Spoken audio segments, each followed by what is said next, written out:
Good morning बच्चों। आज हम एक नया सब्जेक्ट लेकर के आपके बीच आए हैं। आज का सब्जेक्ट है हिंदी क्लास 5 का चैप्टर 2। बच्चों, आज हम फसलों के त्यौहार के बारे में विस्तार से पढ़ेंगे। बच्चों, हम सभी जानते हैं कि किस तरह से हमारा जो देश है वो विभिन्न भौगोलिक क्षेत्रों में बंटा हुआ है और प्रत्येक भौगोलिक क्षेत्र के लिए अलग अलग फसल उगाए जाते हैं, अलग अलग फसल उगाने के तरीके हैं। और इसी तरह फसल उगने के उपलक्ष्य में अलग अलग तरह के त्यौहार भी किस तरह मनाए जाते हैं, आज हम लोग इसके बारे में विस्तार से अध्ययन करेंगे।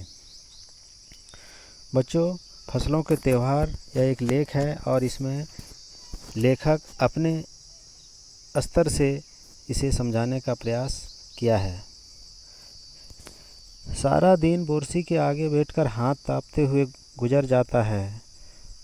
बच्चों, ठंड के दिनों में अब बराबर गांव देहात में देखते हैं कि अलाव तापा जाता है। आग किसी मिट्टी के बर्तन में ले करके तापते हैं, उसे हम लोग गांव देहात में बोरसी कहते हैं। और यह जो समय होता है यह बिल्कुल ही ठंड का समय होता है, तो इसीलिए लेखक वहीं से शुरुआत करते हैं कि सारा दिन बोरसी के आगे बैठकर हाथ तापते हुए गुजर जाता है। कहाँ तो खिचड़ी के समय धूप में गर्माहट की शुरुआत होनी चाहिए और यहाँ हम सूरज के इंतज़ार में आस लगाए बैठे हुए हैं। बच्चों, पूरे 10 दिन से यहाँ सूरज गायब है। आज सुबह तो रजाई से निकलने की उनकी हिम्मत भी नहीं हो रही थी। बाहर देखने से तो समय का अंदाज़ा बिल्कुल नहीं हो रहा था, लेकिन घर में चहल पहल से यह पता चल रहा था कि सभी लोग जग गए हैं। रह रहकर कानों में कभी चापाकल चलने की आवाज़, कभी पानी गिरने की आवाज़, कभी किसी को हाँक देने की आवाज़ आ रही थी। जा भाग के देख, केरा के पत्ता आइल कि ना, आज ई लोग के उठे के नइखे का, बोल जल्दी तैयार होखस, अब तो उठने में ही भलाई है। जब इस तरह की बातें होने लगी तो लेखक को लगा कि अब हमें उठ जाना चाहिए। बच्चों, उठने के बाद सभी नहा धो करके एक कमरे में इकट्ठा होते हैं। दादा और चाचा ने क्या सफ़ेद चकाचक मार लगी धोती और कुर्ता पहना हुआ है और सभी लोग नए नए कपड़े पहने हुए हैं। खिचड़ी में ऐसन ठाड़ अब हम पहले कब्बो ना देखनी, सारा देह कनकना देता, पापा ने कहा। शायद आज धोती में उन्हें ठंड कुछ ज़्यादा लग रही है। सामने मचिया पर खादी की सफ़ेद साड़ी पहने हुए दादी बैठी थी। आज दादी ने अपने बाल धोए हैं, झक सफ़ेद सेमल की रुई जैसे हल्के फुल्के बाल। गौर से देखने पर भी एक काला बाल नज़र नहीं आता, बिल्कुल धुली धुली सी लग रही है दादी। उनके सामने केले के कुछ पत्ते कतार में रखे हैं, जिस पर तिल, मिठा, गुड़, चावल आदि के छोटे छोटे ढेर पड़े हुए हैं। हमें बारी बारी से उन सभी चीज़ों को छूने और प्रणाम करने के लिए कहा गया। जब सबने ऐसा कर लिया तो उन सभी चीज़ों को एक जगह इकट्ठा करके दान कर दिया गया। बच्चों, इस तरह से अब देख रहे हैं कि किस तरह अलग अलग मनाया जा रहा है कि सभी लोग नहा धो करके केले के पत्ते पर अन्न का दाना रख करके, चावल या तिल इस तरह का सामान रख के उसको छू करके और उसका पूजा करके उसे दान कर दिया जाता है।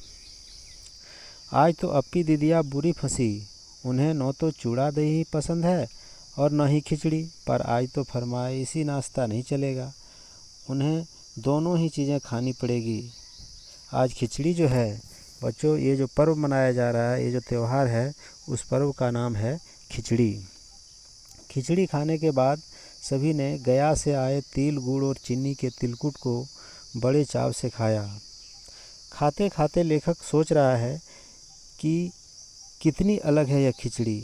जो खिचड़ी स्कूल में मनाया जाता था उसमें अलग मस्ती हुआ करती थी। छुट्टी का दिन नाव में बैठकर गंगा नदी की सैर और फिर टापू पर बालू में दौड़ते हुए पतंग उड़ाना या उड़ाने की कोशिश करना कितना मज़ा आता था। इधर हम पतंग उड़ाते थे और वहीं थोड़ी दूर पर गुरुजी, विमला दीदा, आनंद जी, झिलमिट भैया सब मिलकर ईंट से बने चूल्हे पर बड़े बड़े कड़ाहों में खिचड़ी बनाते थे। हम भी बीच बीच में अपनी पतंगों को सुस्ताने का मौका देते हुए मटर और प्याज छीलने बैठ जाते। वैसी खिचड़ी फिर दोबारा खाने को नहीं मिली। वाकई ढंग कैसा भी हो, पर है ये खुशियों का त्यौहार। बच्चों, यह जो त्यौहार मनाया जाता है वो जनवरी के मध्य में मनाया जाता है। जनवरी माह के मध्य में भारत के लगभग सभी प्रांतों में फसलों से जुड़ा कोई न कोई त्यौहार अवश्य मनाया जाता है। कोई फसलों के तैयार हो जाने की खुशी में इसे मनाता है, तो कुछ लोग इस उम्मीद में खुश होते हैं कि अब पाला कम होगा, सूरज की गर्मी बढ़ने से खेतों में खड़ी फसल तेज़ी से बढ़ेगी। सभी प्रांतों और इलाकों का अपना रंग और अपना ढंग नज़र आता है। इस दिन सब लोग अच्छी पैदावार की उम्मीद और फसलों के घर में आने की खुशी का इजहार करते हैं। उत्तर प्रदेश, बिहार, मध्य प्रदेश में मकर संक्रांति या तिल संक्रांति, असम में बिहू, केरल में ओणम, तमिलनाडु में पोंगल, पंजाब में लोहड़ी, झारखंड में सरहुल, गुजरात में पतंग का पर्व सभी खेती और फसलों से जुड़े त्यौहार हैं। इन्हें जनवरी से मध्य अप्रैल तक अलग अलग समय मनाया जाता है।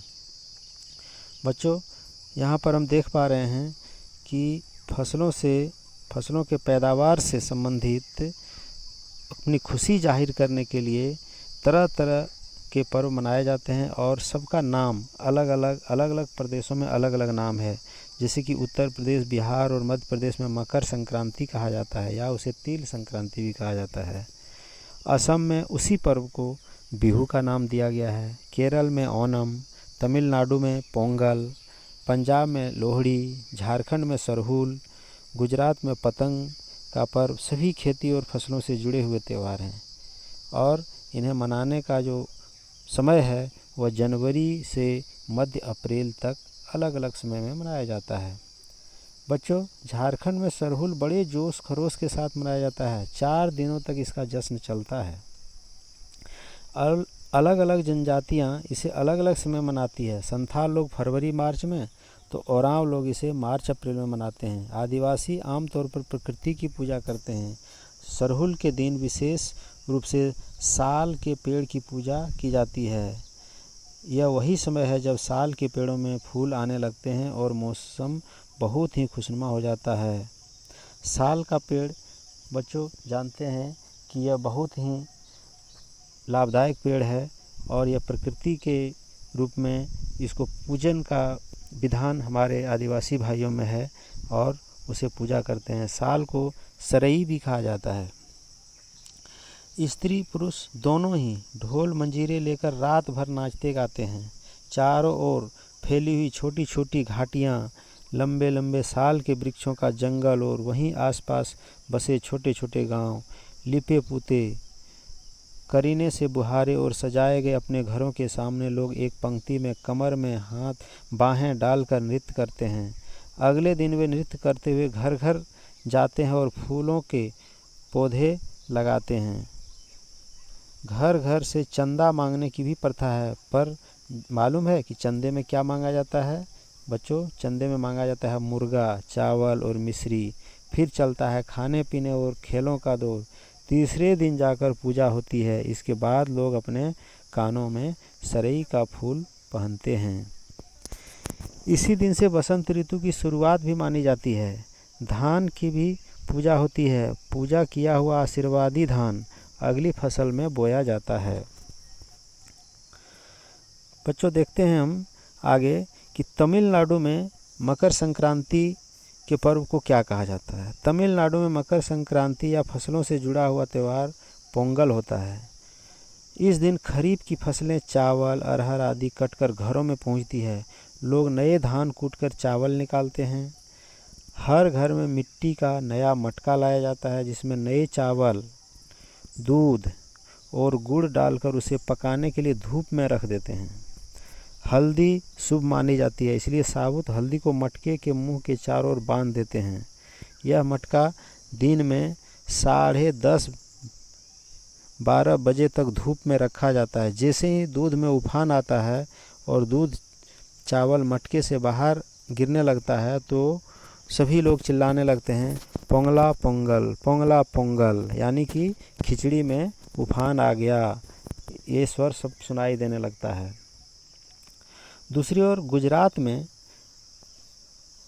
पतंगों के बिना तो मकर संक्रांति का जश्न अधूरा ही माना जाता है। इस दिन आसमान की ओर यदि नज़र उठाएं तो हम देखेंगे कि आकाश रंग बिरंगे पतंगों से पटा हुआ मिलेगा।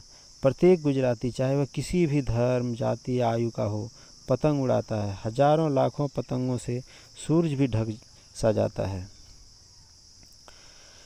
कुमाऊं में मकर संक्रांति को घुघुतिया भी कहते हैं। इस दिन आटे और गुड़ को गूंथ कर पकवान बनाए जाते हैं। इन पकवानों को तरह तरह का आकार दिया जाता है, जैसे डमरू का, तलवार का, दाड़िम का फूल आदि। पकवान को तलने के बाद एक माला में पिरोया जाता है। माला के बीच में संतरा और गन्ने की गंडेरी पिरोई जाती है। यह काम बच्चे बहुत रुचि के साथ, उत्साह के साथ करते हैं। सुबह बच्चों को माला दी जाती है। बहुत ठंड के कारण पक्षी पहाड़ों से चले जाते हैं। उन्हें बुलाने के लिए बच्चे इस माला से पकवान तोड़ तोड़ कर पक्षियों को खिलाते हैं और गाते हैं, कौआ आओ, घुघुत आओ, ले कौआ बड़ो, मके दे दो सोने का घड़ो, खा ले पूरी, मके दे जा सोने की छुरी। इसके साथ ही जिस जिस चीज़ की कामना लोग करते हैं उसकी वो मांग करते हैं। बच्चों, अब वही हम देख चुके कि किस तरह से अलग अलग जगह फसलों के त्यौहार को अलग अलग तरीके से मनाया जाता है ना। यह मकर संक्रांति मनाने का अलग अंदाज। कहीं दूध, चावल और गुड़ की खीर बनती है तो कोई 5 प्रकार के नए अनाज की खिचड़ी बनाता है। कहीं कहीं लोगों का सैलाब नदी में स्नान करने के लिए भी उमड़ पड़ता है। लोग ठंड से ठिठुरते रहेंगे पर बर्फीले पानी में कम से कम एक डुबकी तो ज़रूर लगाएंगे। हाल यह होता है कि इन जगहों पर तिल रखने की भी जगह नहीं होती। तिल से याद आया, मकर संक्रांति के दिन पानी में तिल डालकर स्नान करना चाहिए, तिल दान करना चाहिए, आग में तिल डालना चाहिए। तिल के पकवान बनाना विशेष महत्व रखता है। बच्चों, तुम्हारे घर या तुम्हारे आसपास इलाके में इस त्यौहार को कैसे मनाया जाता है? इसे खिचड़ी, पोंगल, मकर संक्रांति या कुछ और कहा जाता है, या तुम फसलों से जुड़े कोई और त्यौहार मनाते हो, तो इसकी चर्चा आपस में सबको करना चाहिए, इससे कि हमें और भी अधिक जानकारी मिले। और जब इस तरह की चर्चा करेंगे तो हम पाएंगे कि एक ही त्यौहार है जो पड़ोसी दूसरे तरह से मनाते हैं और हम उसे दूसरे तरह से मनाते हैं। तो बच्चों, बहुत बहुत धन्यवाद। आज हम लोग इस चैप्टर को ध्यान से सुने और बहुत ही अच्छा लगा। बहुत बहुत धन्यवाद। अगर यह पसंद आया हो तो इसे लाइक कर दें और अपने दोस्तों के साथ शेयर कर दें। धन्यवाद।